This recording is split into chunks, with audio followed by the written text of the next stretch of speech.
Hello, everybody. Welcome back to the Boss Rush Podcast, a great place to play games and be better. I'm one of your hosts, Corey Deering, and alongside me, as always, is the PC muscle race himself, LeRon Dawkins. Hey, everyone. What's poppin'? He missed last week, everybody. He missed a good guest last week. I did. But, you know, it sounded like you guys had a blast because I had you guys on in the background while I was doing my thing. And man, that was like, God, like this energy this guest brought to the show. I was like, damn. Yeah, like bring him back. Bring him back. No, we are. I'm gonna talk to him about incorporating him into Boss Rush somehow because he's super cool. Oh boy. I really like Andre a lot. Hey, we're looking for a fourth on Crossroads. Nope. Speaking of Crossroads, we had 5 people. We had 5 people on. And this first time we've had more than 4 people for like the new format and stuff, and man, it was stellar. Like, wow. Like I almost feel like we should do like 5-man shows like every few episodes. Speaking of stellar, also joining us is the mad pharmacist herself, Stephanie Klimov. Hello. LeRon started taking over the show before we could introduce the one who shows up every week, LeRon. Oh, I'm just kidding. No,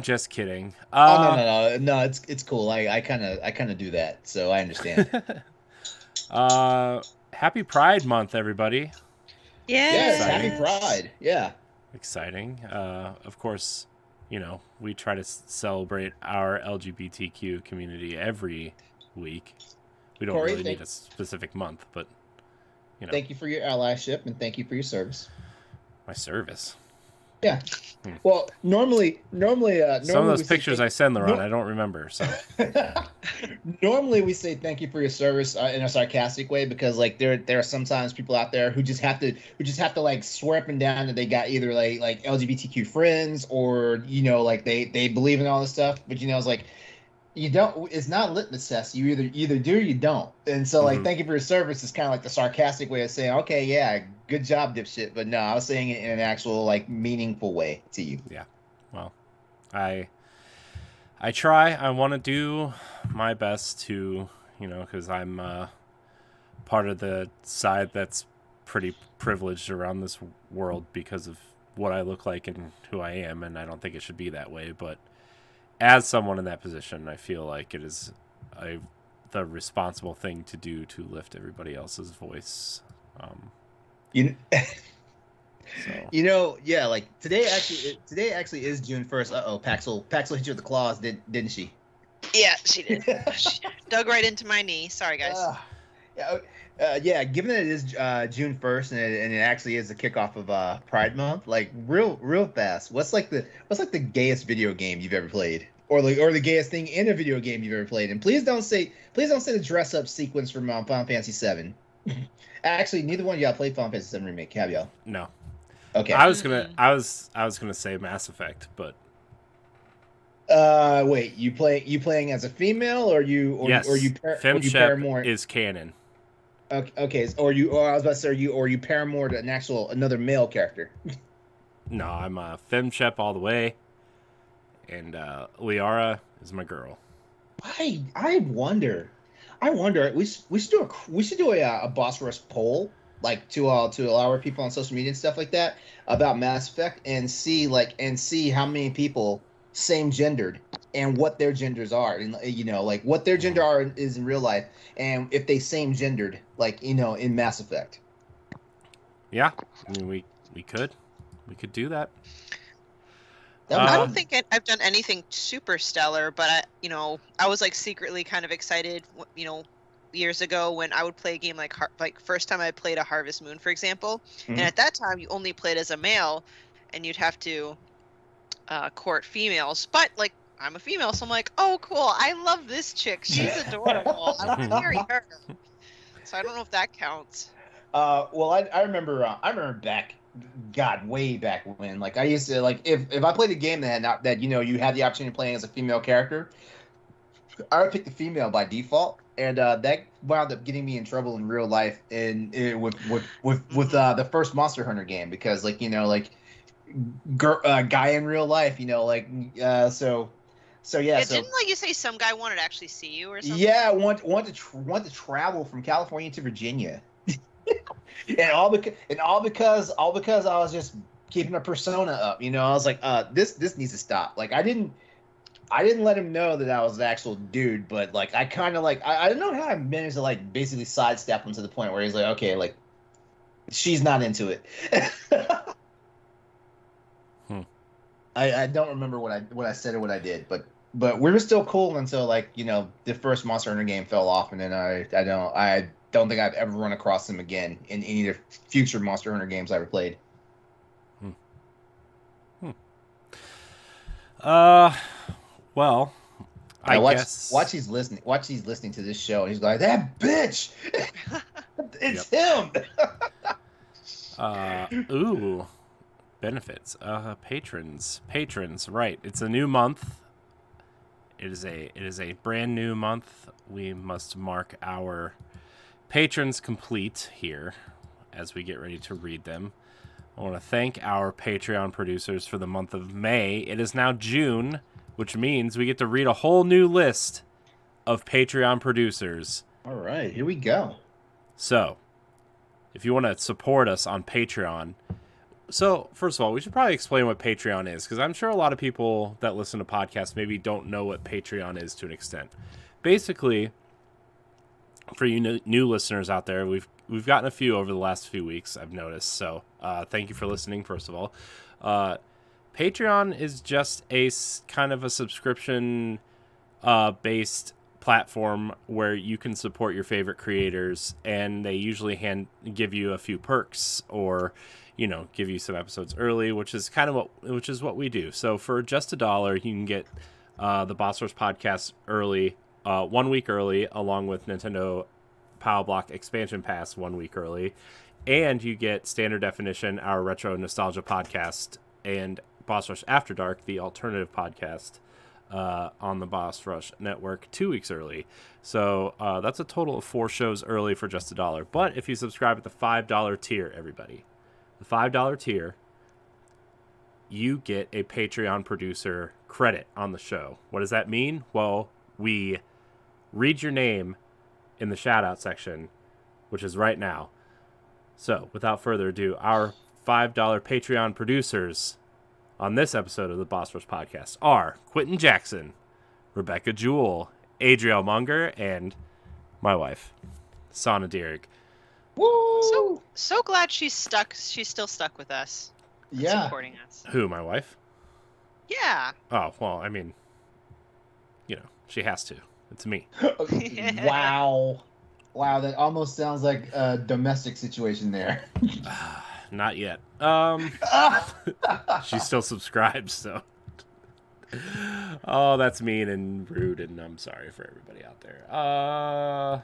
Anyways, I want to thank our Patreon producers.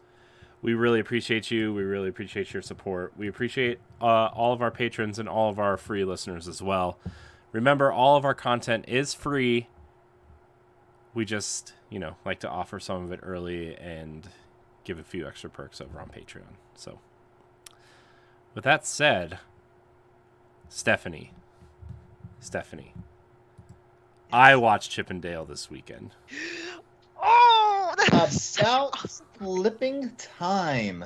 It is so good. It is way better than it has any right to be. Right? I was shocked because, this is why I texted you, LeRon, about can my son watch it? Not because, I know Chippendale's kids, it's fine, but I just thought that the humor and the would just be would go over his head too much, which it did, but there was still a thread that he found entertaining. It threaded the needle of the kids can enjoy themselves by watching Chip and Dale, but a lot of the humor is for the adults who watch the show, and yeah, kind of like how Pixar does it, but I don't know, they just really went all out with Chip and Dale, and I don't know, maybe I just have this perception of Disney, I feel like Disney as a company is too serious and they have a difficult time making fun of themselves. I'm not counting Pixar, I'm just talking about parent Disney. Yeah. And the fact they just poked so much fun. I mean, the guy, Sweet Pete, of all characters, I was Oh my man, gosh, dude! best- Fat Peter best Pan is thing. the funniest thing I've ever seen in my Yeah. life. Will Arnett, by the way, Mm-hmm. just killing it. Also, by the way, Will Arnett playing Sweet Tooth in the Twisted Metal TV show, but Yeah. it's another conversation in a little bit, I guess. Also, Randy from South Park was in it for like a hot second. Yeah. This Seth Rogen character, the axe wielder guy, was hilarious. And they were like his various characters were laughing, all doing the Seth Rogen laugh. Yeah.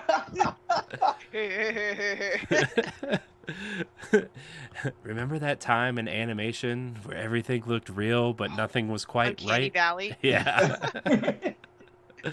And LeRon, like you said, like Ugly Sonic, but he actually had a much bigger role. Like he wasn't just a cameo. It was Yeah. Exactly. Yeah. That was my that was so trippy. Yeah, Oh my gosh.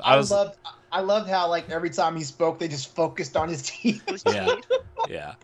I loved it. I thought this was great. I hope they make a sequel.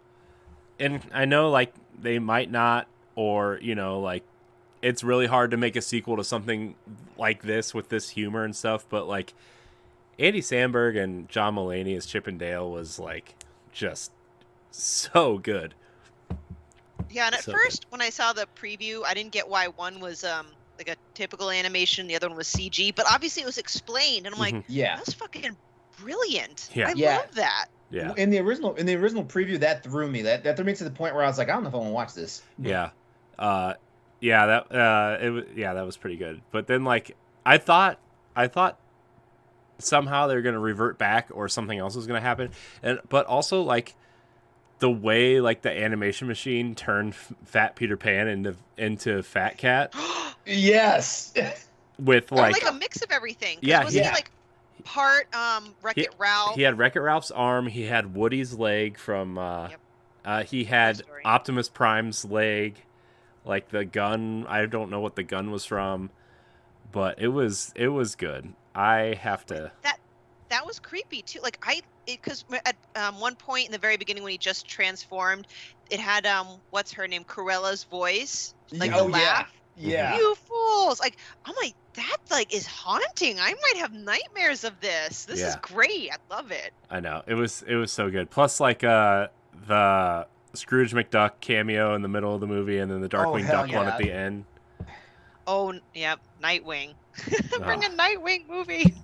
My gosh, I want more of this. I want Disney to explore more of this. This was like, I think Chip and Dale was kind of like the right level of B tier character to like really experiment with this. They did this one. They did it right. Yeah, and I hope they have the balls to like try it on a different type of character, right? Like, I know they tried those Mickey Mouse cartoons, which I know I'm in the minority, but I actually really like them. Those weird Cartoon Network-esque shorts. They were a mess. I think they're fun. I like them. I think they're funny. But I know I'm in the minority of that. But I hope they do something else with like, I don't. Oh, how about Hipster Baloo? Yes. That was funny too. So Oh yeah. yeah, Chip and Dale, highly No, you're right. recommended. They did pick like the right, like you said, tier of character. And you know what? You never know. It might actually pull in like a revised interest. Like my son was now like, who's Chip and Dale? And we actually watched an episode of Chip and like the original Chip and Dale. Yeah, we did too. We did too. My daughter was like, I want more Chip and Dale. And so I found the Rescue Rangers cartoon on Disney Plus, and we watched like, I don't know, probably like 3 or 4 episodes of it. And like, it's not very good, but it's No. fine. She's 3, like, you know what I mean? She's fine. She thinks it's funny. Look, don't be talking about my childhood like that. So- My late childhood. My daughter was really into DuckTales for like a hot second, the new DuckTales, which see, was I like- also I like your daughter has good taste. which was also a really good kind of reboot. That DuckTales show was really good. Yeah, and Disney kind of screwed that up. Well, they canceled the one on Disney XD. Channel, so they could. I think they're doing like a whole universe reboot kind of thing of the Disney afternoon stuff for Disney Plus. Like, Oh really? like DuckTales, Rescue Rangers. I know a Darkwing Duck show is in development for sure. Mm-hmm. Great. And- Yeah, See, because this is perfect. because Darkwing, because they actually soft launched Darkwing on the DuckTales show. Yeah. So Chip and Dale, really, really good. Highly recommend. I kind of want to go back and watch it just to see what I missed. You know? Yeah. Because there's Because so you're right, much. there's stuff everywhere. Because you texted me like, oh, there was like a cameo of Sora in there, which thankfully Yeah. I caught, but that was like a pan shot of like various parts Mhm. of characters on a wall or something. So I'm Yeah. like, I wonder what Yeah. else was there that I wasn't looking at. I can't believe nobody like reported on that. Because that's like a pretty deep cut. Yeah. Like the Sora's hair from like I'm shocked nobody reported on that, but to me that just means nobody watched the movie. So Yeah, you know what? You're right. Because those Kingdom Heart nerds should have ate that shit up. yeah, I know. Mhm. So, anyways, man, Disney Plus seems to be the big happening spot right now because I've also watched all 3 episodes of Obi-Wan. All right, tell me about it. I have not seen wait, it, but talk wait, about it. Three? Yeah, They they come out on They come out on Wednesdays. Wednesdays. They Yeah. come out on Wednesdays. I forget. Yeah, I forget. they delayed the first 2 because of Celebration to Friday. Mhm. Yeah. Okay. Oh my gosh, this 3rd episode was so good. It was the best episode. I hate to give you the gag order, but please don't. What? I'm not spoiling anything. It was the best episode. Okay, but so we can far. talk. Well, we can definitely talk about the first 2. Yeah. Wait, Stephanie, did you watch? I'm No, not. but it's okay. You have the green light. I'm fine. I'm not gonna like super spoil anything. I actually think the first half of the first episode is really bad. Okay. Especially Well- like the chase scene in particular is Uh-huh. terribly acted and terribly cut. Wait, But which chase scene are we talking about? When okay, full spoilers, guys. If you haven't watched Obi-Wan, I'm gonna spoil the first half of the first episode. So, 3, 2, 1. When Leia runs away, and she's being chased by the bounty hunters, so Reva Oh can. yeah. That scene is so bad. The actress, I was like, couldn't they catch a little girl? Like she's not running that fast. yeah, but she's great though as young Leia. This Oh, yeah. actress she's so on point. Yeah, I love the relationship between her and Obi-Wan. I think that Ewan McGregor it's really weird to see Obi-Wan with like not being super badass, you know? He's actually like really terrible at fighting at this point. Yeah, he's no longer sharp. Yeah. I mean, he's been in hiding for what? This takes place 10 years after? Right? The kids are 10. Wait. They're I forgot. Is it? Yeah, it's 10 years after. It's 10 years after, but 5 years before. No, that doesn't sound right. It's 10 years after. Yeah. So, but yeah, just seeing him kind of like finding himself again and protecting Leia, and Reva is such a cool character. Mm-hmm. Oh my gosh, she's so scary. Yeah. Reva is so scary. Which, by the way, like it's some bullshit. What's going on with that actress right now? Yeah, I know. Every time someone fandom fucks shit up. Yeah, look, every time we could do a whole episode on that because like John Boyega got it, and Moses Ingram is getting it now. Like Kelly Marie Tran. Anytime somebody is playing one of these, oh my god, I just shut up. Just shut up. Well, first of all, I'm like John. First of all, like the whole John Boyega thing is like that really makes me mad because I know the story was going one way and they changed it because of the Chinese audience and trying to make Star Wars big in China, and they kind of took him out of the forefront because like the wait, what? I haven't heard about this. What? Him like supposedly him and Rey were supposed to become Jedi together.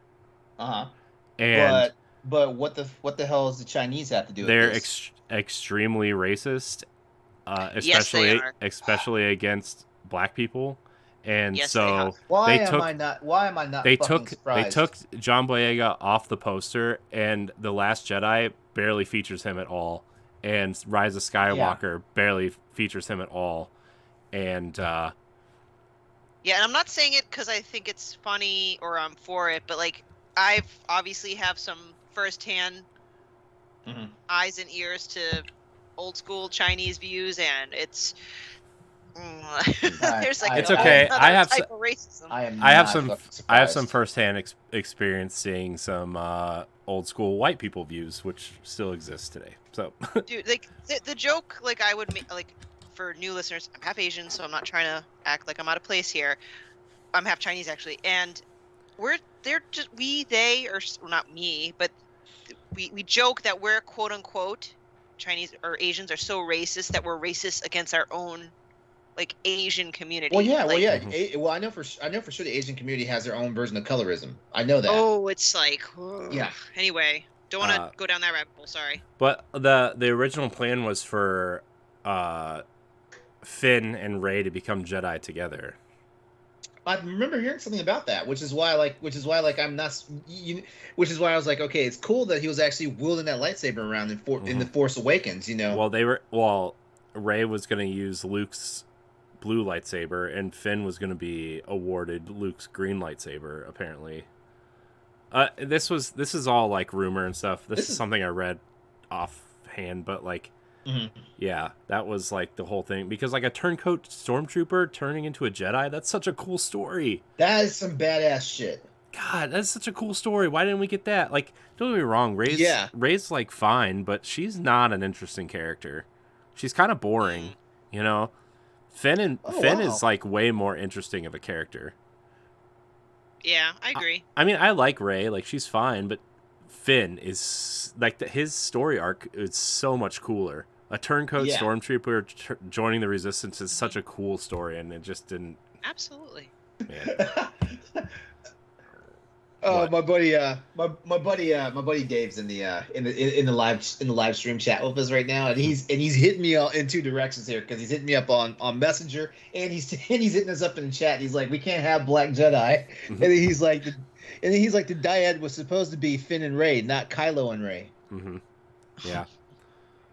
I mean, he's not wrong. I mean, but anyways, Obi-Wan, Reva is I think she's like one of the best characters in the show. She is so raw. Oh my god. I can't wait to see like how her and Darth Vader interact. She's giving me like amplified vibes of the I can't remember what sister she was in Star Wars Rebels, but she is like the hardcore version of that chick from Rebels. And I'm like, damn. Reva is the third sister. Yeah, she's a third sister, which had not been established in neither Rebels nor in whatchamacallit. Fallen Order. Okay. Fallen Order. There you go. Thank you. Fallen Order, you see the ninth sister, and I forget who kind of like the main antagonist is in that. I think it might be like the fifth sister, I think. But anyways, Obi-Wan is just Ewan McGregor is just the best in this role, and I really hope they do a season 2. There's rumors that they're doing a season 2. Really? Because Obi-Wan and Hayden Christensen both want to do a season 2. Oh.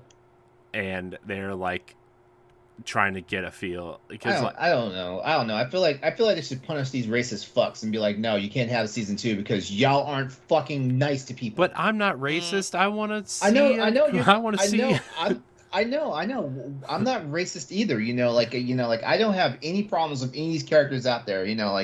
Like what people fail to fucking realize is this shit is fiction. This shit is fantasy. Like like shit can be different. Like right now, Star Trek has that same problem, because like back in the 70s, like the new Star Trek that's out now, Strange New Worlds, like they portrayed a character who had never been seen before in actual like the live action series.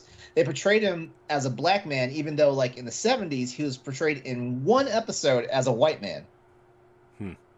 Yeah, and people are losing their minds like, oh, it breaks canon. Like this is some bullshit. Welcome to woke Trek and all this stuff. And I'm like, you know what? Shut the fuck up. If you guys don't like it, you know what to Do do. they not Stop know watching the what shit. Star Trek is? Wasn't that like the whole premise of the show? Was to Star be Trek that is way? yeah. Star Trek is all about inclusion. Yeah. And guess what? Star Trek guess what? Star Trek has always talked shit about you same simple motherfuckers that want to promote this shit. Which is why I was so glad when Anson Mount came on. You know, like he actually took to Instagram and supported Moses Ingram. You know, because all the vitriol she's been getting.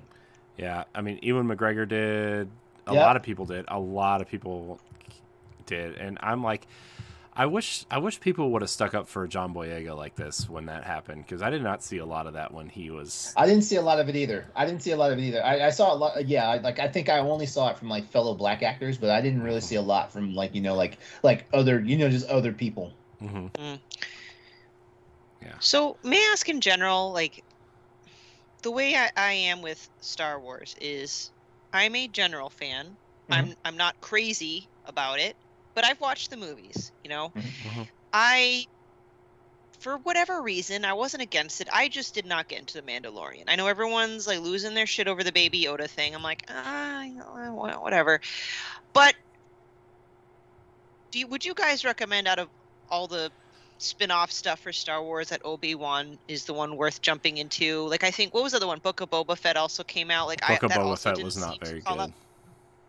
So, like, you if I were to Book of jump Boba into Fett? a show, like, which one would be worth seeing? Because again, I'm not against Star Wars. I'm just not super into I think Obi-Wan would be the best one for you. Yeah, I think Obi-Wan is definitely the best one. Although I would have to say you have to get through the first half of the first episode. Because, I mean, I just think the first half of the first episode is really bad, but the rest of the show is, like, top notch. It's, like, my favorite thing about Star Wars right now. And the third episode specifically is, like, it's probably my favorite thing of Star Wars since the end of Rogue One. Oh, wow. And you know how everybody feels about the end of Rogue One. So. Yeah. Yeah, because Obi-Wan also intrigued me because I really liked the whole story about how Darth Vader had come to be. So I was like, oh, well, maybe this will kind of... Yeah. It obviously centers around that a bit more, so... This is definitely the sequel. This show is definitely the sequel to Episode 3. Like, it's... Yeah, it's cool. The ending of the second episode is awesome. Just, I want to talk about the third episode so bad, but nobody's seen it yet because it's Wednesday. I'll have watched it by next week. I forget that I forget Star Wars is on Wednesdays because next week because Star Trek is on Thursdays. Yeah, well, next week Miss Marvel starts, and they're both on Wednesday. They're both on Wednesday. Yeah, the Marvel stuff is Wednesdays, and the Star Trek stuff and Young Justice is Thursdays, and Star Trek and DC stuff is usually on Thursdays. Yeah. But man, there are a couple scenes in this latest episode where you're just like, oh my gosh, like I just want to say Darth Vader is terrifying. I guess I'm losing sleep tonight because after we wrap recordings, I'm gonna have to watch this. I'm going to have to watch it. He is the Thank you for the spoiler, by the way. For what? You just said Darth Vader is terrifying, so that means he's in episode 3. He's in episode 2. That doesn't really count. Yes, it does. That doesn't really count. It counts. We saw him in his BAFTA, whatever the thing is called, that tank. He's in episode 2. Okay, just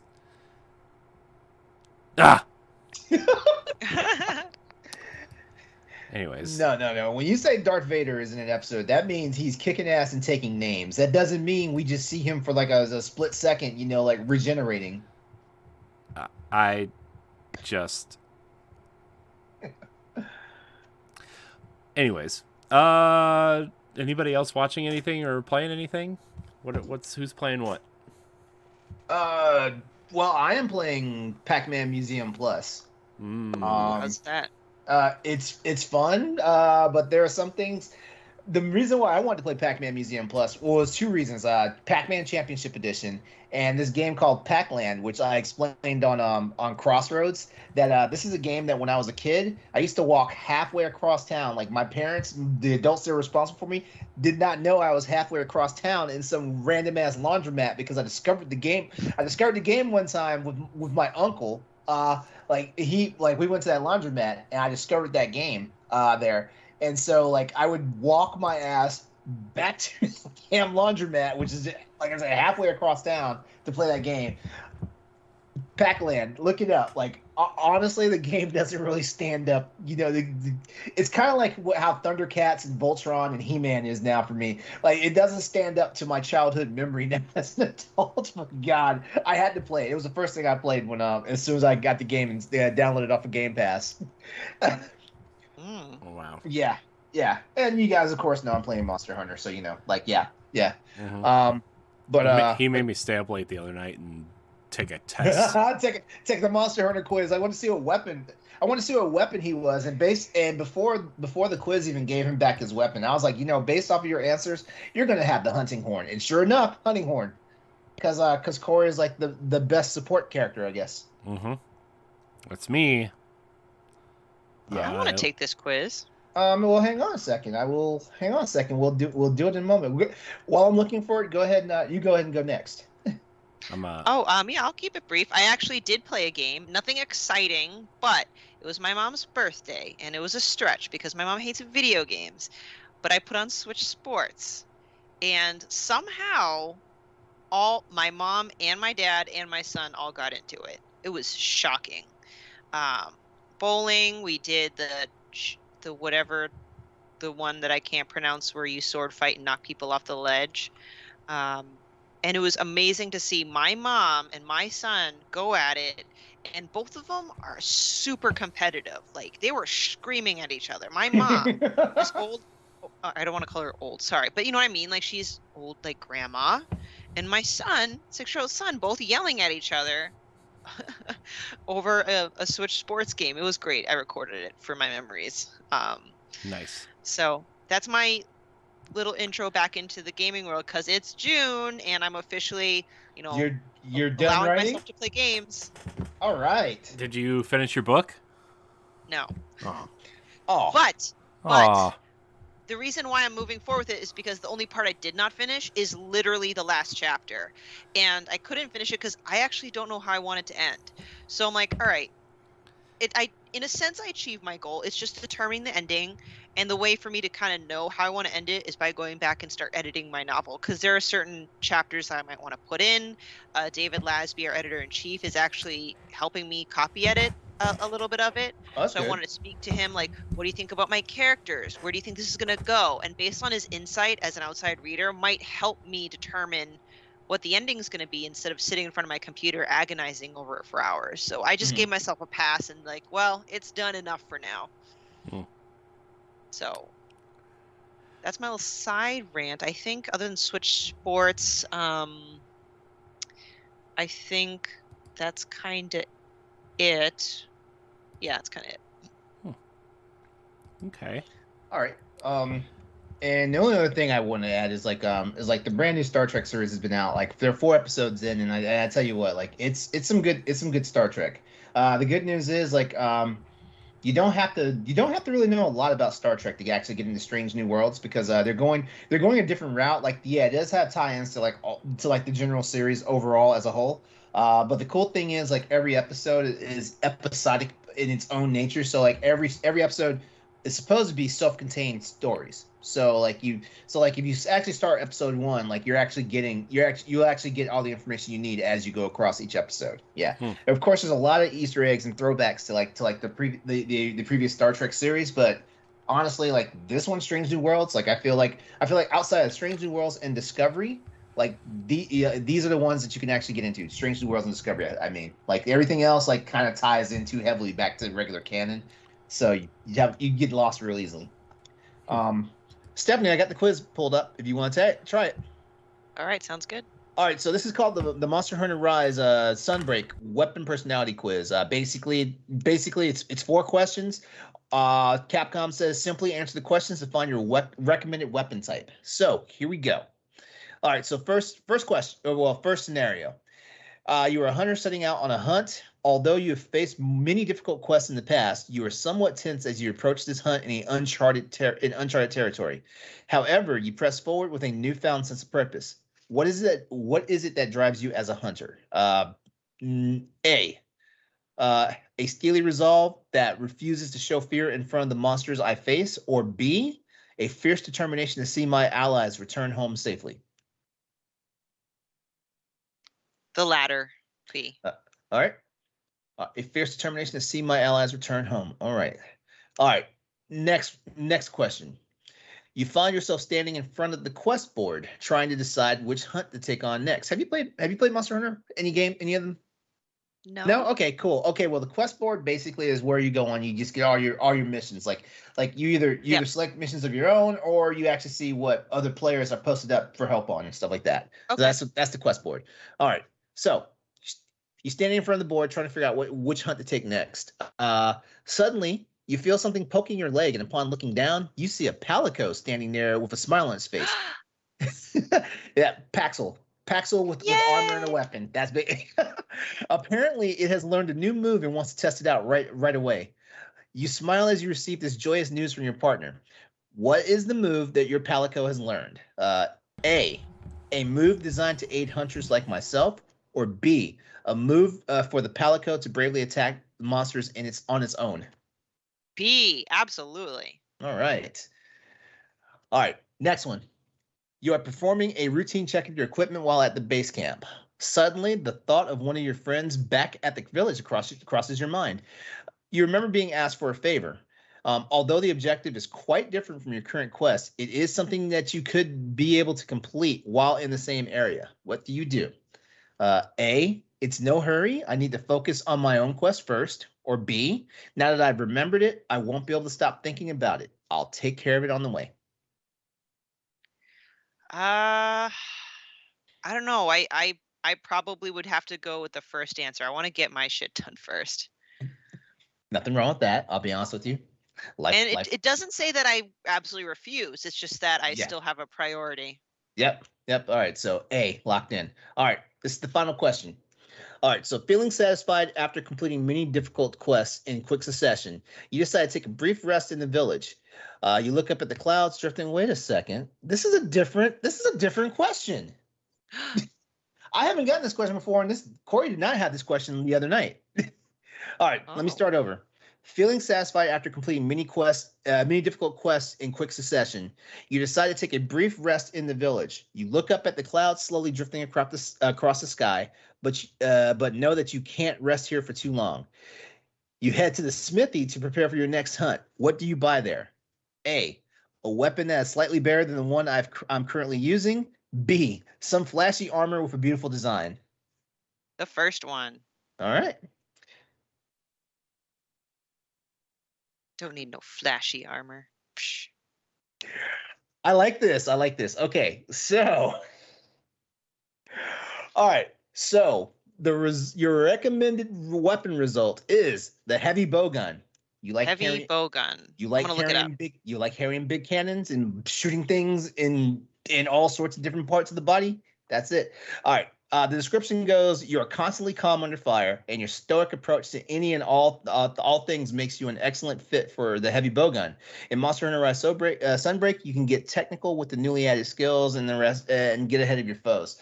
All right, so basically, there's two gun classes. You got the light bowgun and you got the heavy bowgun. The heavy bowgun, think like Arnold Schwarzenegger in Predator with that big ass Gatling gun.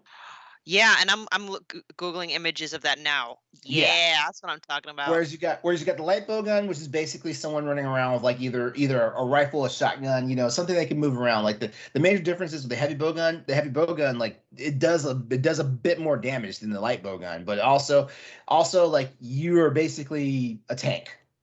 You have to you can't move around as much. Nice, I'll take it. Ooh, yeah. Yay. Yeah. Corey got the hunting horn, and I got the lance, which is not actually too far from my normal main, which is the gun lance. Okay. Yeah. That's cool. Nice. You got a different question than either one of us got though. That's that final question. Yeah. So the question is, when you play Monster Hunter, are you gonna try the heavy bow gun first, or are you gonna do whatever the hell you want? I might actually now. That's like the first weapon I'll seek out. It's like apparently I'm most compatible with this bad boy. Oh god, y'all legit gonna make me spend an extra $40 to get it on Switch, even though I already bought it for PC. Do it. Do it. Why the fuck could they have cross save? What? Steam Deck. I mean, you might not have to worry about that. Actually, yeah, it's not. Monster Hunter Rise is not compatible with Steam Deck yet. Ooh. It's got online. Ah. Isn't that the big thing with Steam Deck? Is that a lot of games with online functionality, like, I think that is it. Aren't compatible yet because of their whole. I don't know. Yeah, Whatever. I think that's it.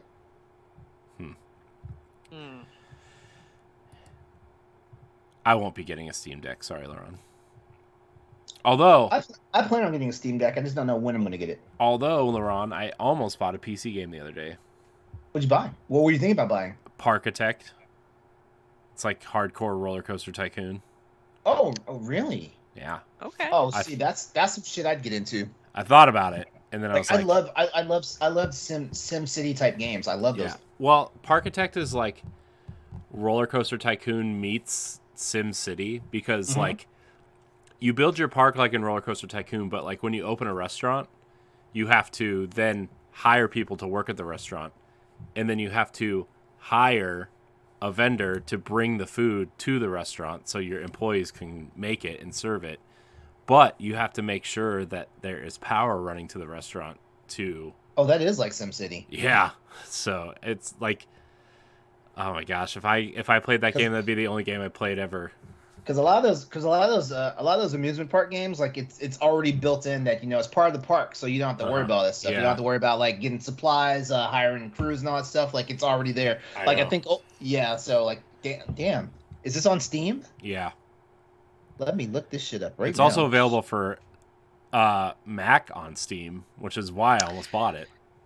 Stop. I So- should not be buying that. Oh man, but I want to so bad. It's $30, and then there's a deluxe edition that comes with a lot of like extra whatever stuff, like decorative stuff for $45. Oh damn, this game's been out for a little while. Like, Yeah, it came it's out in been out for- 2018. Yeah, it's been out for a while.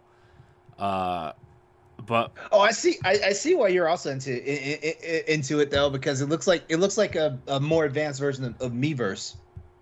Miiverse. Yeah, like the people walking around the amusement park. They I remind me don't of care Mii's. about that. No, it looks like Roller Coaster Tycoon, but like for smart people. Oh no! I'm gonna add this to the cart. Oh, deluxe. Oh no, I can't. Oh, I can't be fucking around. Get the deluxe version. $45. I can't be fucking around. Like I mean, shit. Do it. Do it. Oh my god, no! I'm watching the demo right now on Steam. Oh my god, the upgrade system. Oh, that's crazy. I know. Uh-oh. That's what I'm Here we saying. go. Oh no! What have you done? No! Okay, deluxe edition's in my cart. I'll let you know later if I buy it. If you buy it, I'll buy it. But there's also like 4 other games this month that I want. Like, It's got online co-op. Oh no, I'm in trouble. Actually, you know what, LeRon? Treat yourself. You know why? Why? It's gonna be your birthday soon. Yeah. Happy almost birthday. Yeah, I'm and gonna say thank it now God. because I'll forget. Thank you. I'll forget. Yeah, that's in the cart. Cause wait. Okay, I just want to make sure. Okay, so all the DLC. If you buy all the DLC outside deluxe edition, it's an extra $30. So you might as well just buy the deluxe edition. Yeah, that's what I'm saying. Also, isn't there like a Steam sale that happens like right around now soon? Summer? It should be coming out real soon because it's June, which officially kicks off like all the shows and presentations and press events and stuff like that in gaming. So like it should be coming anytime soon. Maybe I'll hold off and see it just in case to see. Yeah, that's the only reason why I didn't Or maybe get it, because I'm like, I know there's a Steam sale coming at some point. actually let me see if there's actually let me see if it's actually on sale, like through an online vendor at a cheaper price. Well, speaking of, that is something I want to touch on. I'd love to pick your guys' brain about, well, especially State of Play tomorrow, but we can finish this up. I don't want to hijack the conversation. Oh no, we're done. Well, We're done. While you look that up, I'm going to talk about what I've been playing, LeRon. Okay. Yes. So, you guys know I've been neck deep in Assassin's Creed Odyssey. Correct. I finished the family storyline, which is like the first ending, which I'm very excited about. Wow. I've moved on to the cult of Cosmos, and I think I have 8 more cultists to murder, which I'm very excited for. Dang, then, like how long did that first?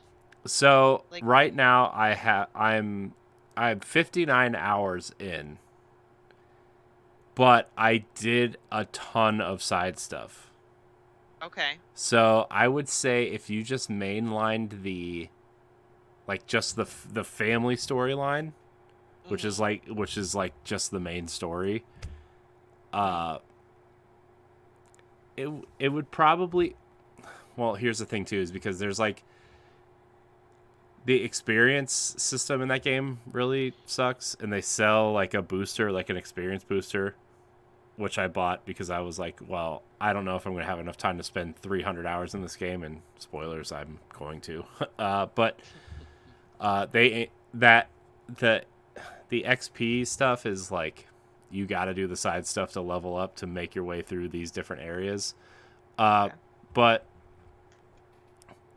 in 59 hours, I'm level 56, and I did so. I don't know. I would say about 35 hours to do the main story. Okay. I did a lot of side stuff.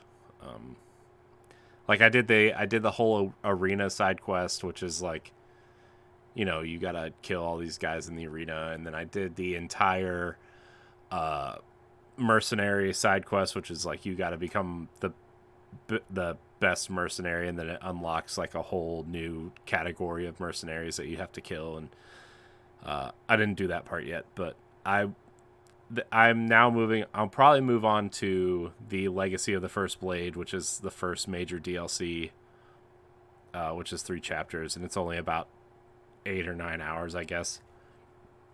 So I'll do that, and then I'll do the big Atlantis expansion, which I think is like another pretty full-size game. So. Okay. Wow. But look at you. I know. I'm actually playing games. Yeah. Are you ever going to go back to Mario 3D World? I did go back to Mario 3D World. I now only have 2 levels left. Nice. To 100% the game. And yeah, I'm like looking for my next Switch game, and I don't know what it's going to be. I want it to be a Link's Awakening, I think, is probably what's going to be next. But Okay. yeah, I don't know. I was just scrolling through all my Switch games, and I just want to pick something easy and not too intense, because Assassin's Creed Odyssey now is like really getting. It's not difficult, but it requires more attention than something like, I don't know, like a puzzle game or something on Switch. So I don't know. I'll probably move on to Link's Awakening, or I thought about New Super Mario Brothers U Deluxe. But also I still need to do Bowser's Fury, so I'm not sure. I don't know yet. Maybe I'll just throw a bunch of games in a hat and just pick one. Who knows? That'd be exciting. So, also there's a bunch of Or indie maybe games. someday we should have once we have a large enough like Patreon, or maybe it could be a tier thing. Like we should do a I don't know, something like the audience should pick what Corey should play next. Yeah. That's an idea. There's also a bunch of indie games that I never finished, like Fell Seal. I never finished that. I never finished Crosscode. I never started Death's Door, which is something I wanted to play. Death's Door. I ordered a special copy from Special Reserve. It was supposed to come out in April, and it's June, and I still haven't gotten it yet. Damn. Not happy. I also wanted to play Knights of the Republic 1 and 2 because 2 is coming out and they're restoring the ending to the second game. I don't know if you guys remember, but Obsidian rushed that game out in like 9 months and they had to cut a third of the game. Yeah, you were telling me about that the other night. Yeah, and so now they're restoring the ending. Aspire is making the ending to that game, and I'm very excited to see how that game ends because I think that game is really interesting. It has a lot of cool ideas. It just wasn't long enough to kind of flesh out those ideas, and now it's probably going to be long enough, and I'm excited. It's funny because when you get to like what is the final boss fight in that game, the ending is just like 3 or 4 minutes of text that you have to read, and it explains the ending of the game that you don't get to play. That's terrible. Yeah. So I kind of want to play that again, but also Knights of the Republic did not age well in terms of gameplay, so That's what I hear. maybe not. Also, okay, I can't find any real deals on this game right now. So let's wait and see if a big Steam sale happens and this winds up on there. Also, Ninja Turtles collection comes out this month. The Sonic Origins collection comes out this month. Fire Emblem comes out this month. What's the Fire Emblem you're excited for? I know, but I'm still gonna play it because I'm a terrible Nintendo fan. And then I'll just complain that, oh, we got another Warriors game. You know how it goes. Mm-hmm. Anyways, that's... Oh, I've also started playing, and by started, I mean I played the opening scene on the train, Jedi Fallen Order again. Okay. Because it got the Series X enhancements, and I don't know, that trailer got me excited. Obi-Wan has me excited. I'm just like excited for Star Wars stuff right now, and I'm sad that the new game isn't coming out till 2023. So I thought I would play the first one again. Yeah, which is very good. It's so good, man. Anyways, that's it. Yay. For now. Nice to see you hopping back into gaming. I know. I just, I'm trying to find time to do things and just taking the weekends off, although we're behind on some stuff and I need to get back on the horse, but it was nice while it lasted.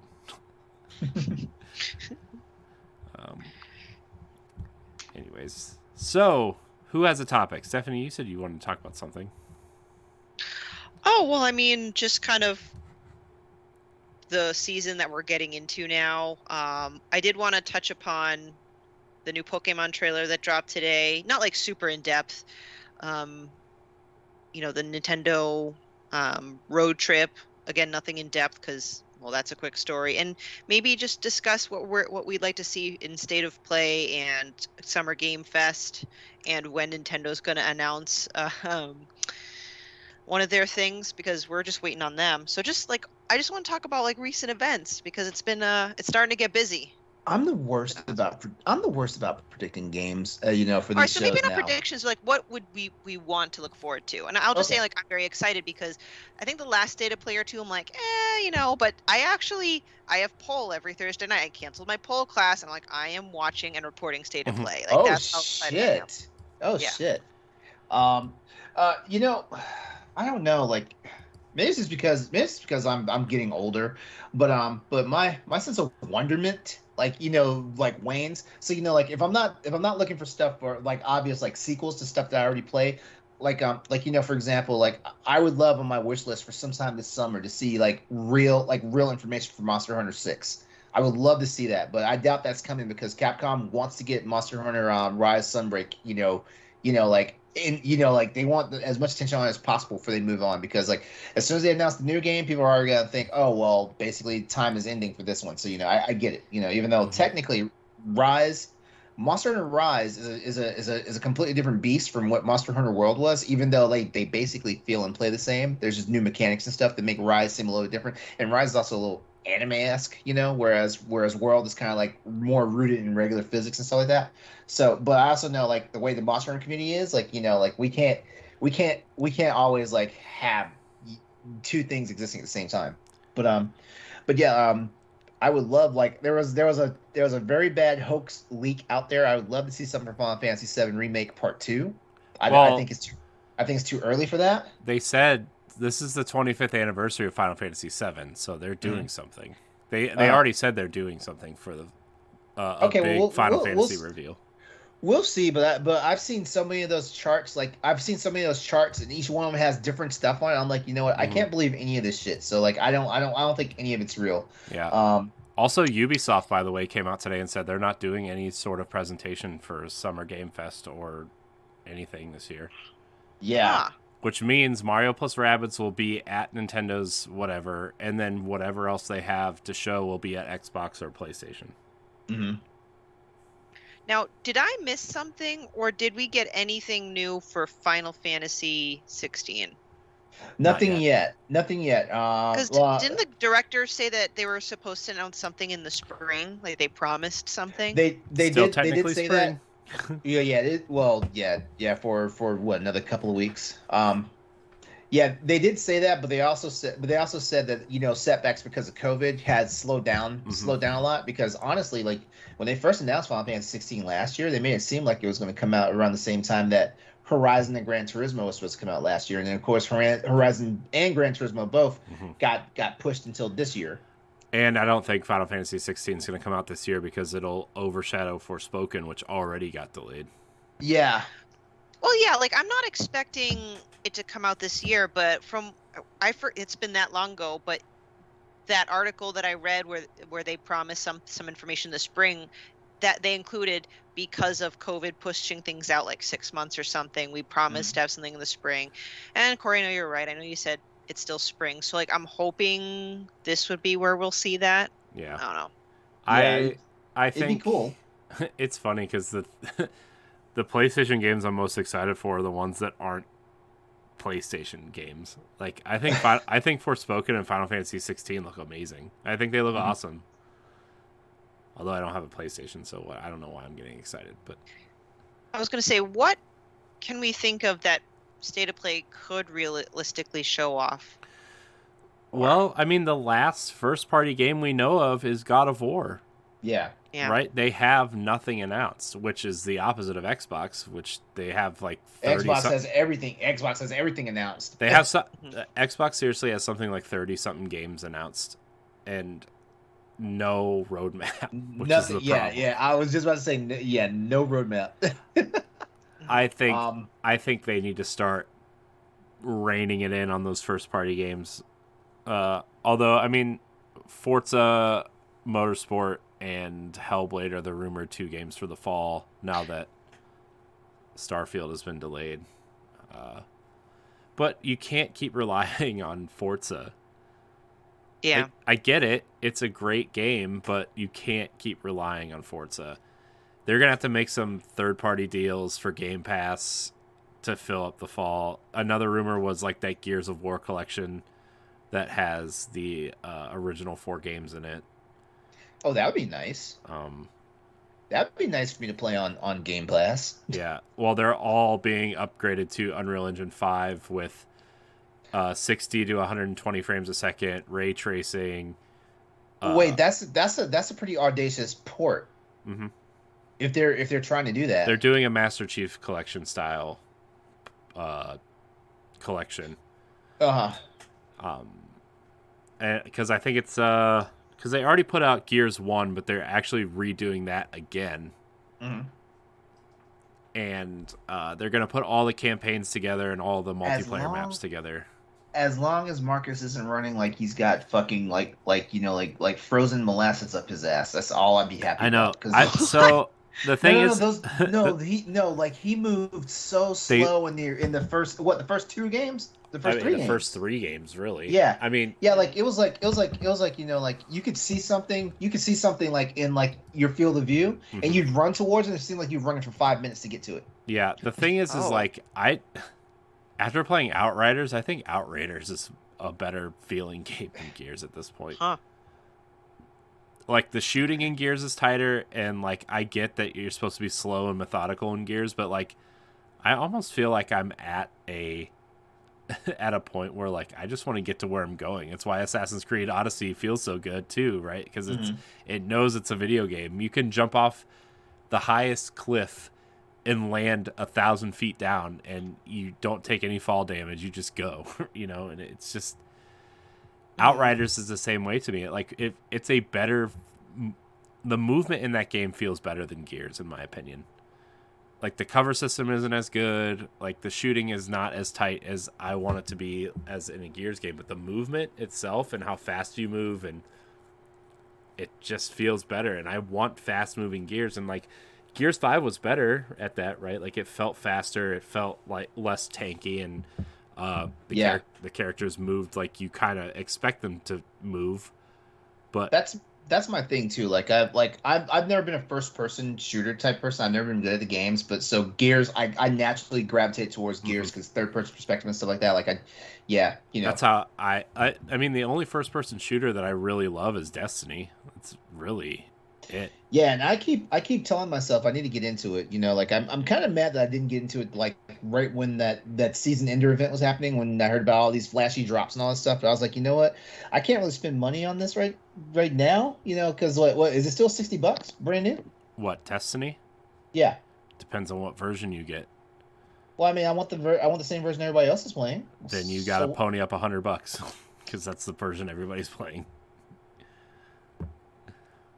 The Witch Queen Digital Deluxe Edition is $99.99. My birthday's on Friday, so if you guys want to start sending me some gift cards.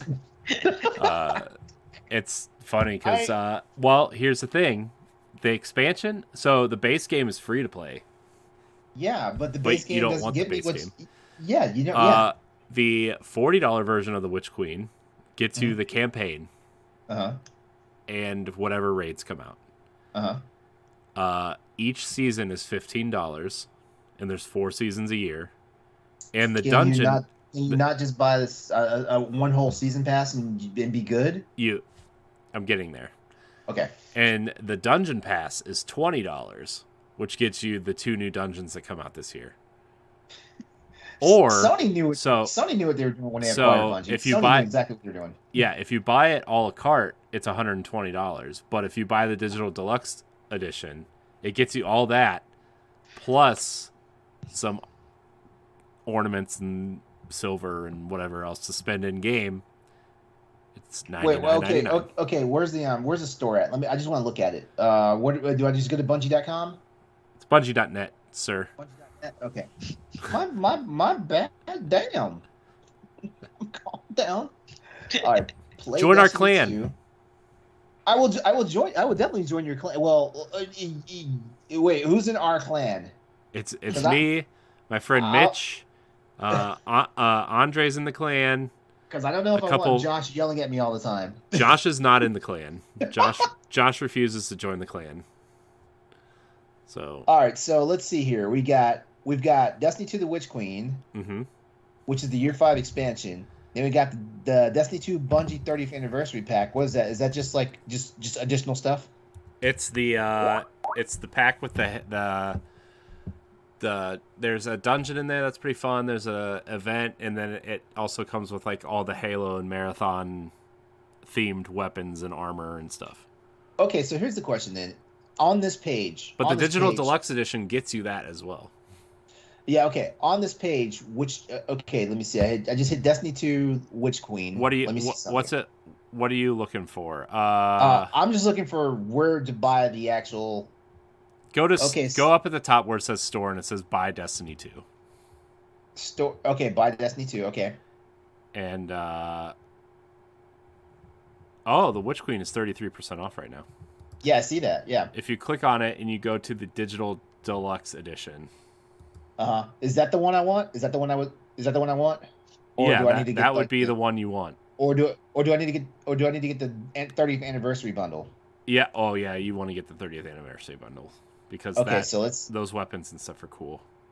So let's see how much is. Wait a second. Choose a platform, and it's cross-platform. Yeah, so you can buy it on PC and we can play together. But you'll have to use the Xbox app to chat with us because my friends refuse to use Discord. Okay, so on Steam right now I can get 25% off, so it'd be $75 for the entire for the digital deluxe edition of the Witch Queen and the 30th anniversary bundle. Yeah, it'd be $75 right now. That's a great deal. That's half off. That is it? That's half off. Well, if you bought half off. If you bought it all individually, it's half off. It's exactly half off. Okay. All right, I will add this to my. Wait, why am I not signed into Steam? You. Also, I think the Witch Queen is 25% off because a season has already passed, and so you can't get that content anymore. See, that's right. That's the big deal about Destiny. Like stuff disappears fast.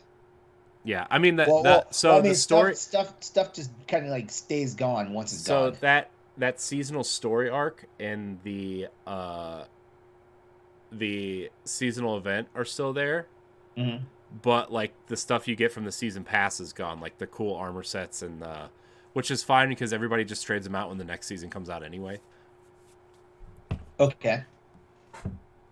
All right, what's on my wish list? It's not buying it, LeRon. It's not a purchase. Listen, man, it's June 1st. On June the 30th, Monster Hunter Rise Sunbreak comes out. Like I'd immediately be putting this game down. I'm just saying. I know. I'm being realistic. I know. I'm just messing with you, man. It's on my wish list. I'll probably have it by the end of summer. Yeah, I'll play through the campaigns with you so you can get through like the stuff. Sweet. Yeah. And you already know I'll volunteer to play with you on with Monster Hunter. You already know that. I know. I've just been such a slack ass and been devoting all my time to the PC version, which I'm about to cross Hunter rank 300. Maybe that should just be my Switch game now as Monster Hunter. Maybe I'll just not look and just play Monster Hunter. Well, you know what else has cool multiplayer or will have cool multiplayer? Stephanie's like, I'm left out. I'm bringing something Mario Strikers. No, but I would. That's wish the Nintendo game I'm amped for. That's the Nintendo game I'm amped for right now because I can't. I'm not gonna say it. I'm not gonna say it. Yeah, don't jinx it. No, I'm being partially sarcastic with what I'm about to say, but I would actually look forward to Mario Strikers. What I was gonna say is Pokemon Scarlet and Violet.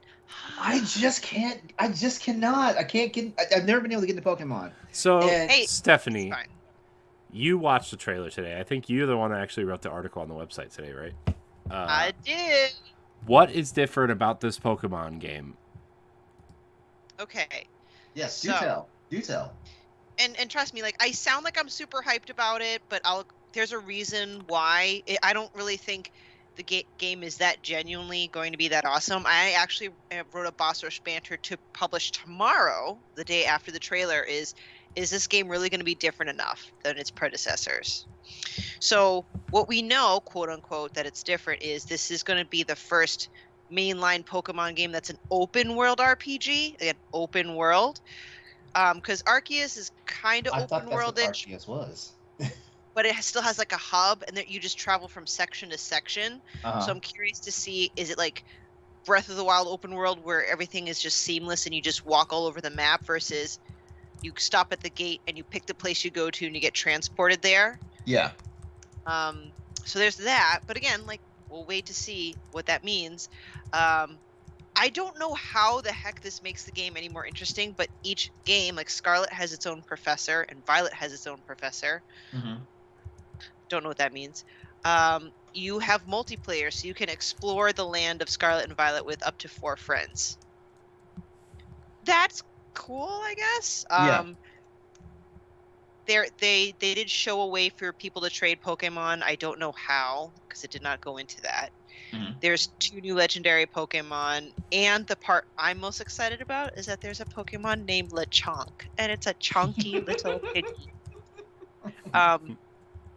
All that being said, but that's the thing. So when I was writing it in my article, I'm like, I'm not sure if it's really gonna be as different or as awesome. I'm only hyped because I think, Corey, we've agreed we had similar history where I got into Pokemon when it was red and blue, just the first generation. Mm-hmm. And I had the Pokemon fever, but then after maybe the second generation, I was like, okay, I'm done. Like, I definitely it's all the dropped off same after thing. silver and gold. Yeah. It's the same thing. Great. You just added another 100-something Pokemon. Big deal. Most of them are stupid. The reason why I'm back into it is because my son comes home talking about Pokemon trading card game, and it's just like, I don't know. That's a good reason. That's a good reason to get back into it, honestly. And Arceus, because it was different, I started playing that. So when I'm bringing up all the hype about the Scarlet and Violet trailer, it's just because I have a kid that's now of age. Like, I actually pre-ordered both because he wants Scarlet and I'm gonna have Violet. So it's gonna be like a mother-son thing that we're gonna do. Mm-hmm. That's so cool too, because you'll be able to swap the alternating Pokemon. Exactly. So, Yep. But if I were to take a step back and look at it objectively, like, I hope that they do enough that's different so Pokemon can continue to enjoy another 25 years. I genuinely hope so. Mm-hmm. If I were to rate the trailer, it's a solid B. It's not A where it goes so in depth, like, wow, this is going to blow everyone's fucking mind. And I'm not sure if they need to, because, Pokemon's just one of those franchises that it's going to sell. We'll see. Mm-hmm. That's true.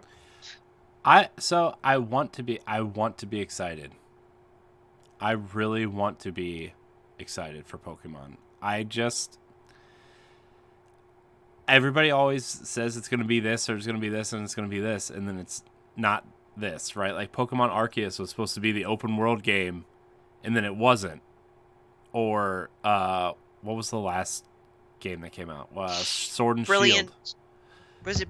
Oh, Sword and Shield, or is it the Brilliant Diamond Pearl thing? No, I mean like not the remake, not the last remake, okay. the last like proper last entry. like original, yeah. And I'm like, and everybody's like, this is gonna be it. This is gonna be it, and then it wasn't. It wasn't. So like, I would really love this to be an open world RPG for Pokemon. That would get me back in. But if it's just another version of the same thing, I don't know if I get excited. I want to be excited for Pokemon. I just don't know how to be excited for Pokemon. Hey, it's fair. And that point of you mentioning how Arceus was supposed to be open world, but when we all played it, I mean, it's better than all the previous iterations, but it still really truly was an open world. So I'm kind of like, I saw the trailer with enthusiasm, but I'm just going to obviously wait and withhold judgment until we either get more information or just play the game. What else kind of intrigues me is not Pokemon itself, but the fact that now that Pokemon had its presentation, I feel like Nintendo's going to announce their Direct soon. Mm-hmm. They don't want to have those two very close. Like I said, State of Play is tomorrow. Summer Games Fest is next week. Mm-hmm. This doesn't make it a requirement, but Nintendo is the last one holding out on something. Yeah. Sorry, LeRon, go ahead. Oh no! I was going to say like Summer's Game Fest is like a big drawn out thing. Mm-hmm. Like they're gonna smash with a bunch of stuff like 4 days, and then there's like the rest of the stuff is gonna be like a slow drip. Yeah. Okay, can you explain that then? Because Summer Games Fest, I saw it says like, next Thursday at 2 p.m. Is that just like when it starts? That's usually like a kickoff event. Yeah. It's usually like a kick. Well, Okay, Keeley said it's going to be much tighter this year because there's not as much to show. In the last couple of years, people didn't like how spread out it was. Yeah, and the second part of Summer Game Fest is actually going to be opening night live at Gamescom. So he's kind of spreading it out that way. Okay. So I think Summer Game Fest will probably be like 2 or 3 days, similar to what E3 would normally be. Uh-huh. also, like he said, a lot of third parties aren't going to present this year. They're going to be part of one of the other showcases. So, I mean, we might not have a lot this year. I think Nintendo will have something just because it's Nintendo and they can kind of do, like, they can do their direct and they can do their treehouse on site. You know, like they can always do that stuff on site at Nintendo. I think Nintendo's going the Tuesday after Xbox. The 14th, I think. Okay, Can we just take a bet now? Breath of the Wild 2 or Breath of the Wild 2? I'm gonna be a dick and say no. We're not getting anything for the summer. For the summer, no, we're not getting anything. No, I don't think we're gonna. We'll see anything. We'll see something by the end of the year. I think Breath of the Wild will be at the Game Awards. Game Awards, yeah. Oh, okay. Yeah, that's my guess. Yeah, well, has Nintendo usually been at the Game Awards for large announcements? Though they have. Yeah, they do. Yeah. Yeah, they announced Bayonetta 3 there. Mm-hmm. Well, they announced something else. They announced. I think they announced. I remember being in that. I remember being in the Discord, the live chat when they did Bayonetta 3, and Ed was in there. Yeah. And that was the one I was like, never again. If I know Ed's on a live react, never again. Yeah, I mean, Nintendo usually has a pretty decent presence at the Game Awards most years. So I wouldn't be shocked. I'm more interested to see what Xbox and Bethesda are going to be showing because they have nothing this year. They're the ones that honestly, they're the ones. Oh, I don't envy them. I mean, I don't envy them. There's like 30 something games we know about that are in development there, and we haven't seen any of it. Like Indiana Jones, Wolfenstein 3, Starfield, which I think we'll see Starfield there. Redfall, which I think we'll see Redfall there. Fable, Forza, Gears 6, the Coalition's second project. Obsidian has 3 projects in the works. In Exile has 2 projects in the works. Project Morrow, which is Ninja Theory's other project. World's End's next strategy game, which is rumored to be a new IP. Like, there's so many things Xbox has that they just aren't showing. Where is it? Yeah. Contraband from Avalanche. The major problem is that like they're going to basically like they're going to crucify themselves. You know, if there's so much that can go wrong with this, because if they show off too much, they're going to crucify themselves because everybody's going to be like, when the hell is all these games coming out? There's no way you're going to be able to pull all these games out. Everwild, Rares. If they don't. Yeah, sorry. Go ahead. Yeah, if they don't show enough, they're going to nail themselves to the cross. You know, because everybody's like, you have all these companies, you have all these studios now. Where the fuck are your games at? Yeah. And if they start just announcing like this is coming out on this date, then people are going to be like, okay, the first time we see a delay, that's it. Well, they could also be damned if you do, damned if you don't. This Activision acquisition is rumored to be done by the fall, and you know what that means. It means Call of Duty's coming to Game Pass, and that'll be Microsoft's big game, even though it's coming to PlayStation. Does that mean they're going to have the games ready, though? I mean, the Call of Duty's going to be ready. They already announced a release date. I mean, it just doesn't really promise us anything. You know what I mean? I know. I mean, I get that. It just means they're officially Xbox. That's... No, I know that, but I'm just saying, like, I mean, Overwatch 2 could be ready by the end of the year. You know what I mean? Yeah. Like, there's, although that game has also changed how they're developing that game, which is really strange. Like, apparently the multiplayer is being spun out from Overwatch 2, and Overwatch 2 is like just a standalone single player experience or something weird. I don't know. I haven't been keeping up with it. I just hate being on these podcasts and always sound like the fucking Debbie Downer. Stop being a Debbie Downer. Start being a Debbie Upper. I freaking hate it. So I mean, gosh, Xbox has so much in development. I'm just trying to like. No. I want to be hyped for this stuff. I do. I do. But at the same time, it's like, you know, here's my problem. Here's my problem, and it's also the reason why I kind of don't. I know I really hurt your heart, Stephanie, when I said a few months ago that I'm like, do we really care about E3? I know it sounded bad and stuff like that, but I feel like I feel like it's such a sometimes it gets to be such a big hype machine that it winds up feeling like a nothing burger, if that makes sense. It's fair. I mean, usually for E3, I'm usually excited for I'm not excited for E3 in terms of like an event. I'm excited for the Nintendo Direct because the E3 one's always the biggest. I'm excited for the Xbox showcase, summer showcase, because it's always the biggest showcase they have, right? Like it's just something to point at and say this is the biggest announcement times, right? Right. And I don't know. I also like my excitement for E3 has gone down quite a bit since we did E3 at night last year. It really almost killed me. That burnt you out. Oh my gosh, dude. We had so much content out of that, though. It was... Man. Well, just quickly, the Xbox, I forgot which, I don't know if it was on Crossroads, LeRon or something, but, I have my Xbox Series X. Like, I paid a pretty penny for the Series X, and yes, Game Pass is great, but it's all your third-party shit. Yeah, it feels like it's not fulfilling its purpose. Right, and I'm obviously gonna keep it and wait for it, but I feel like I'm already getting a larger payout from my PS5 investment. Can I ask why you're getting a bigger payout for your PS5? Is it because you're just invested in that ecosystem? Well, I mean, I'm not, as how do I say this? I'm not sure if this makes sense, but I have the PS5 versions of Ghost of Tsushima, which I'm really into. I'm gonna dig into the Alan Wake remaster. What are some other PS5 games?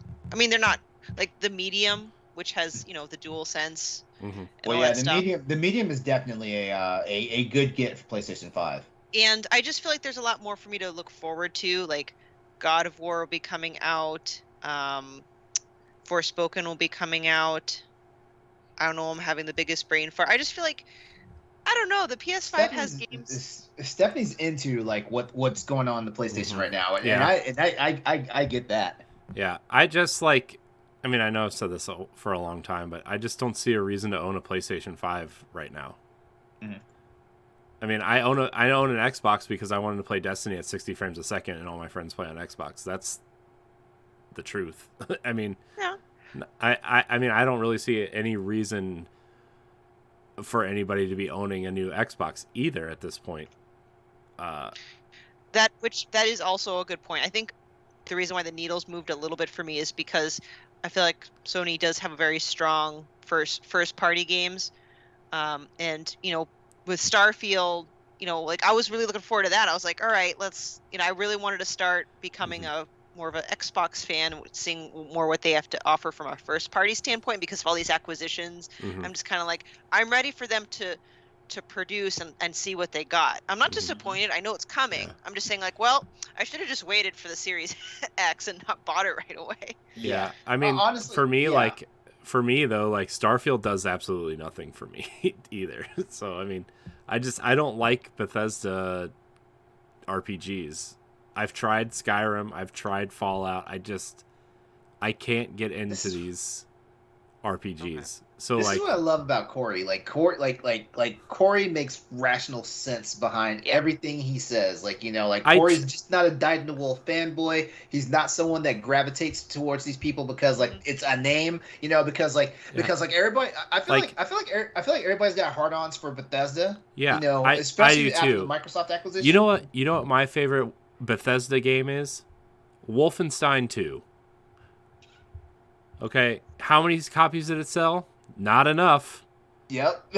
And now that studio's making an Indiana Jones game, and I want to be excited for it, but we don't know what it is. But I don't.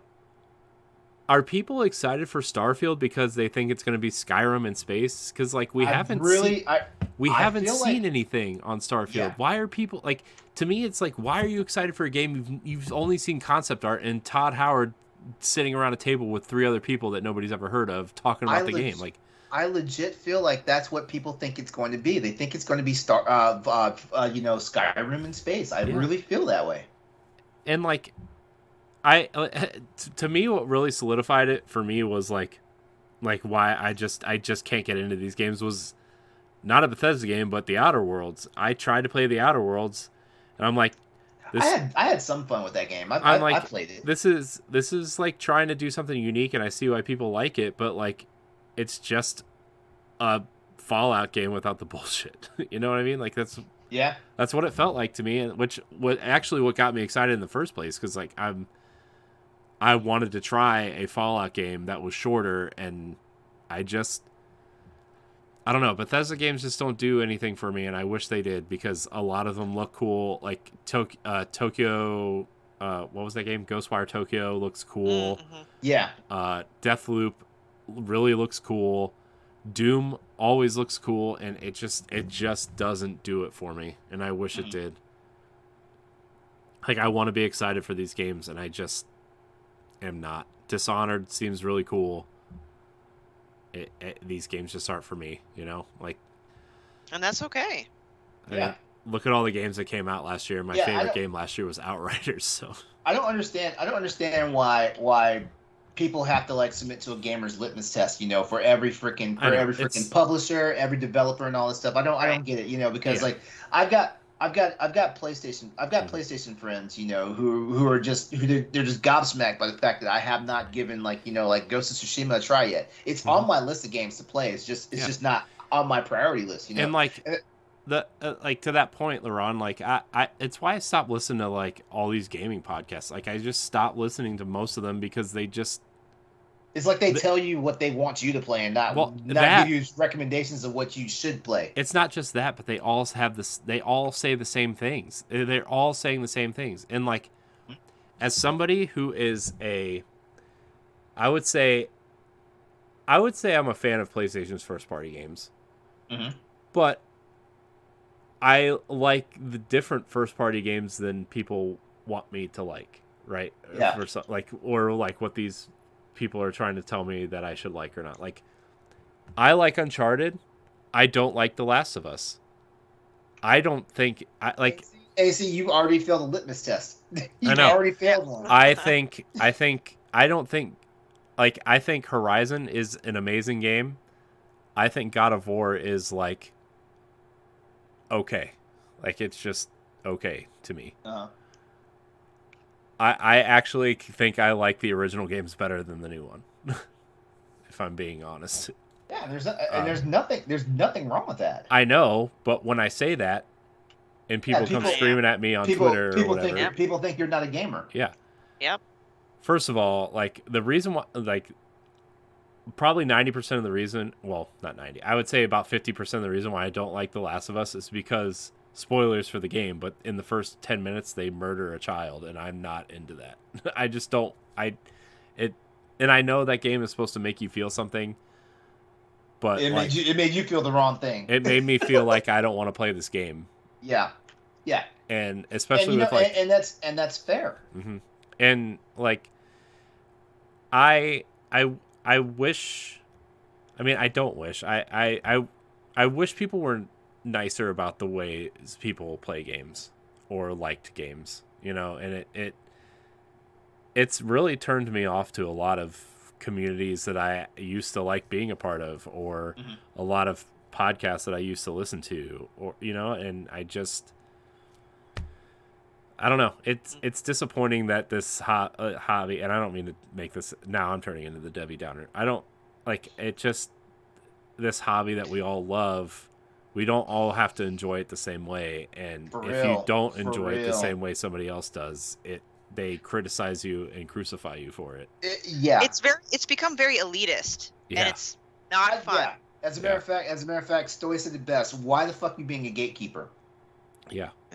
Like, I mean, you know, like there's no real reason for it. It's just like, you know, like people would call me like a gatekeeper because I say I'm not the biggest Nintendo fan. I do have a fucking Nintendo system. That should mean right there I'm not being a gatekeeper because like, you know, I don't like XYZ Switch game. You know, mean, there's a lot of Nintendo games I don't like. I'm a huge Nintendo fan, and there's a lot of games that I don't like. I'm not, but like, also, not liking a game does not mean I think it's a bad game. Yeah. You know, there is just certain games that aren't for me, you know? And I hope that like somehow when I say things like that, people understand. But I know half the internet doesn't. They don't. But Heresy. They like, don't. They don't. here's a good example: Mario Odyssey. I played it. I'm not a fan. It was fine, but like, I don't think it's the greatest game ever made, like a lot of people do. But also, I'm not a 3D Mario fan, so I'm not going to sit here and say that, you know. But I love Super Mario 3D World, you know, and I don't know. I feel like there's a lot of revisionist history on that game too, because people didn't own a Wii U and people hated the Wii U, but also has the best library of Nintendo games ever. So The Wii U? yeah, I'm gonna take your word for it because I never owned a Wii U. Like I wasn't one of the people that went on my way to try and get one because the Wii left such a bad taste. you in my didn't really mouth. have to go out of your way. They were available everywhere. Nobody bought them. Yeah. Except for me. I just hope I could luck out like Jesse? oh my god. Yeah, who got one for $40? Mhm. Sorry, my brain is broken. Well, I mean, If I all could the get one, if I could get Wii's. one for $40, I'd pick one up. Look, all the best Wii U games are already on Switch, except for Wind Waker, Twilight Princess, and Xenoblade. So, And Some of the games that we actually give a shit about. Damn it. and Batman: Arkham Origins, not on Switch yet. Jerks. Secretly the best Batman game that nobody likes because it wasn't Rocksteady. So, yeah. So I mean, I know everybody loves the new Kirby game. I don't like Kirby games, and I played that demo, and I was like, I don't get it. Somebody does, you know. Well, and liking a game is not tied to a franchise or a game. Like, for example, I'm not a Kirby fan, but this latest iteration probably was my favorite of it all. Is it still a top game for me? No. Mhm. So, like, it can be very game specific, not franchise specific, not console specific. And I just don't understand why people waste their energy or breath trying to, that someone also said, like, it's a tribe mentality. Mm-hmm. Yeah. Very much so. Yeah, which I don't understand. You know what? I don't understand. Like this is snowflake mentality. If we want to look at it, this is snowflake mentality. Like oh, you can't only like the games that we like. Like shit. Like the Boss Rush Network, for example. We're what? Like we're like four different like flagships. In one big conglomerate network and all that stuff. And on Crossroads, we're not telling you should play The Last of Us or Uncharted. We're not telling you should play Ratchet and Clank. We're suggesting you might like it if you play it, but we're never telling you have to play it or you're not this and that. Like Arsenal X. I'm sure y'all weren't beating people up about playing Halo and Destiny all the damn time. Yeah. Well, I'm not Destiny. I'm sorry, Halo and Gears of War all the damn time. Nintendo Power Block. Like you guys aren't telling everybody you must play Mario Odyssey. Or Splatoon, or Legend of Zelda games that I don't like. But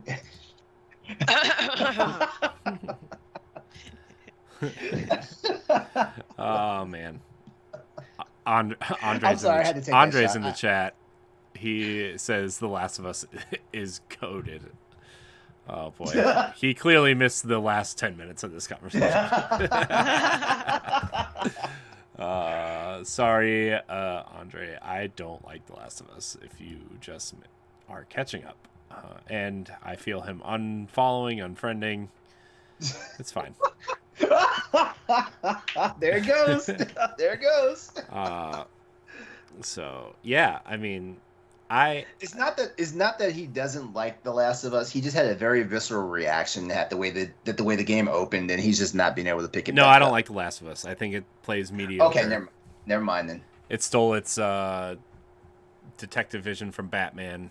It's fine. No, I'm just kidding. I get that people like it. I just don't like it.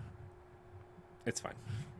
It's all fine. It's sad that you feel like you have to explain yourself. I know. I always really have to explain shouldn't have myself. That's why I don't like tell people things, because I don't feel like explaining myself if I feel differently. Yeah, because the moment you say something, everyone's like, what? And that goes across the board, like movies, TV. Like I don't say things because I feel like I would have to explain myself on certain things, and so I just don't.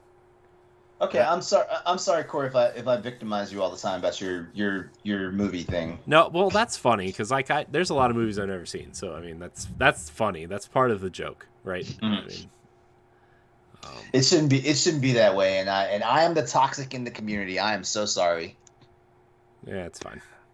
You're just like the toxic part everybody ignores. I feel like we should clip this and make it one of those intro segments. Oh man, there was something else I was gonna say too, but I mean, I say though too is like I prefer Xbox over PlayStation, but like it's for reasons other than Xbox's first party output, right? My favorite Xbox first party game is Gears. That's a very unpopular opinion. You know? Yeah, it's supposed to be Halo automatically. It's supposed to be Halo. Yeah, and like I thought Halo Infinite's campaign was awesome, but that doesn't make me an overall Halo fan, right? Like I played through Halo 5 Guardians campaign 3 times and I still couldn't tell you what happened in that game. You know, but it plays great. I think Halo 5 plays amazing. I think the multiplayer is so much fun. And I actually really loved Halo 4. I think Halo 4 is my favorite Halo game. Also an unpopular opinion. But I feel a lot of hatred coming my way. I just feel it. I can shelve some of that hate. You know, as far as me being a PlayStation, as far as me being the lead host of the Crossroads, the Crossroads podcast, because we're not just PlayStation anymore. I can't get it up anymore for Gran Turismo games. I haven't been able to like take a Gran Turismo game serious since 4. Yeah. Yeah. Shoot, if we're being real about it right now, another PlayStation franchise that I've just never been about. And this is kind of old school. Like it's all that old shit. Shadow of the Colossus, Ico, and fucking The Last Guardian. I couldn't get it up. I'm sorry. I feel and as far as like like the battle between like Ratchet and Clank and Jak and Daxter, I'm Team Jak. Mm-hmm. Yeah, I didn't play any of those platformers on PS2. I played the first Jak and Daxter, and I played the first Ratchet and Clank, and I played the first Sly Cooper. Out of all those 3, I think Jak was by far and away the best one. Jak and Daxter. Yeah. Mm-hmm. I never understood Ratchet and Clank. I see why people like Sly Cooper. Like those characters are fun, but for me, from a gameplay standpoint, Jak and Daxter was the best. And then they went and made Jak Theft Auto for Jak 2 and 3. Yeah. Not great. Although, I have to tell you, the 4th Jak and Daxter game that nobody knows about, Jak and Daxter The Lost Frontier, is actually a great sequel to Jak 1 that nobody played because it came out like 2 years after the PS3 came out. And Naughty Dog didn't develop it. Huh. Oh, that makes sense now. Mm-hmm. It's an awesome game, though. Everybody look up the 4th Jak and Daxter game. It's awesome. Highly recommended. Not that you can get it anywhere because, people, PlayStation likes to ignore their IP for some reason. So, yeah. Anyways, anybody else have anything else to say, or should we wrap it? I think we can wrap it here, unless real fast we just want to like, for this summer gaming season, like what is your dream? I forgot that was the topic. What is your dream game that you want to get announced? For me, of course, it's Monster Hunter 6, like I said earlier. I mean, Zelda's already coming. We know I want to see what this Indiana Jones game is going to be. To be honest, like I really want to see what they have for this. Is it going to be an Uncharted? Like, are they making Uncharted but Indiana Jones? Because that would be awesome. I wish we had more of those. Because like the big thing with Uncharted for me was like when Uncharted 4 came out, I thought it was way too long. But I loved Lost Legacy, and if they could, and Lost Legacy was made in what, 18 months, I think they said, or Yeah, two yeah, it years or was something. a really fast turnaround. If they could just put a Lost Legacy style Uncharted game out every 18 months to 2 years, that would be awesome. But we don't get that. That's a hellacious development schedule too, though. Like, I mean, like shit. Yeah, but Like, the engine was already made. They already had all the assets made. The character models already existed. All mhm. the gameplay mechanics already existed. So like you just run it off the Uncharted engine, the Uncharted 4 engine, and you develop a cool story around it. Like if you could knock one of those out every 2 or 3 years, that would be awesome.